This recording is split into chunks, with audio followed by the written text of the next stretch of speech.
very welcome guest in our commentary box now. We've got the cousin of the match referee. How you doing, Jonathan? How you doing, folks? Russell Crowe, good afternoon. Great to have you here. Have you ever been introduced like that before? Say that again? Have you ever had that sort of introduction before? No, that was an excellent introduction. Okay. Thank you very much. I've been working on that. And here you are, first time to Lord's or not?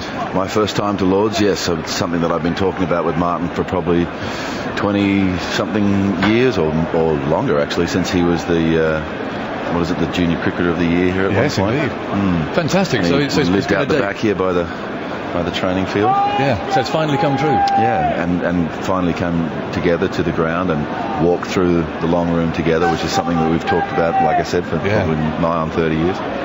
And here it is. Today's the day. Fantastic. And did you feel it? Did you feel the thrill that it filled me? I've been wanting to come here for a long time. This ground holds so many memories in terms of watching the game, but also the direct connection between my family and this ground. And I've got a lovely photograph of Jeff and Martin raising a glass of champagne on one of those balconies after a very rare victory over England by the New Zealand cricket team. I think I remember that one.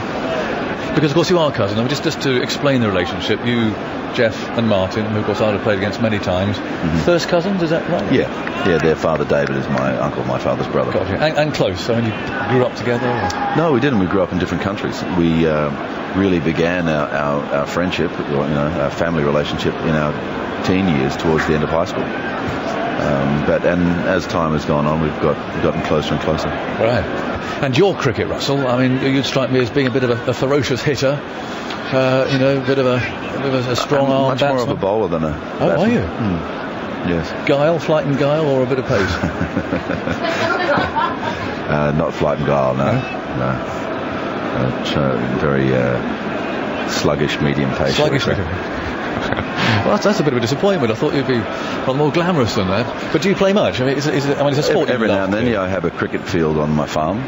We have a set of nets and a little pavilion there, the JJ and MD Crowe Pavilion. That sounds quite serious. As I say to most people when they pursue me about cricket questions, it's like, what choice did I have? I only end up being Trevor Chappell, and that's not the best Chappell to be. Ian's lurking. He might agree with you. So that's a very good point. I pursued something else. Yeah, probably just as wisely. But what sort it was funny where we came into the middle balcony. We were standing there waiting to see Jeffrey, but he was busy doing his job, and there was a gigantic photograph of Martin in full cry. I wonder if he did that on purpose. I should think he probably did, knowing Martin. Listen, that's all happened today, is it? The balcony stuff and going through the long room, and it really has been your first day today. Yeah, first time at Lord's. What did you expect? I expected there to be a group of men in white out in the middle, and a crowd of people getting noisier and noisier as the afternoon went on, that's exactly what I found. But did you expect to be bigger than this? Did you expect it to I actually did expect the ground to be a little bit bigger. That did go through my mind before. Yeah, and the slope, did that surprise you? Well, it's not that easy to read from where I'm sitting. No, it's from where you were sitting down to the left, right. and it's over 8 feet. Right. And if you look at the pavilion, from the right-hand side down to the left, so that's why the bowlers here have a bit of a problem, because each pitch has that slope running down it. Right. And so it takes a bit of time to learn how to bowl here. I'd have tested even your sluggish medium pace, maybe. It's not as helpful as it might be if it was going that way, though. No, that's the way you want it if you're a quick bowler. And what have you made of the day? I mean, it's been a brilliant day's cricket to watch. Do you think? Yeah. Each to his own. Well, I'm not really probing for loyalty. I'm not testing for loyalty, Russell. I'm purely suggesting as an impartial observer. It's been a great day's cricket. Well, I mean, as a New Zealander. You're describing yourself as an impartial observer. No, I'm assuming you are. Oh, right. As a Kiwi.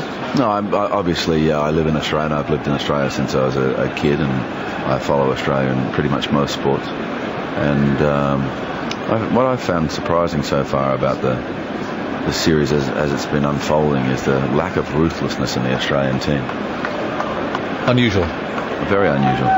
Don't even know how they got their passports out of the country. At the end of the first test, an inability to close the game out. You saw at the end of the first innings, nearly 50 runs for the last wicket. It's just unacceptable. No pressure being applied to the bowlers, no crowding of the bowlers. I mean, you saw when Onions came in, he was stepping away from the ball. He was obviously nervous and lacking some courage, and that should have been exploited.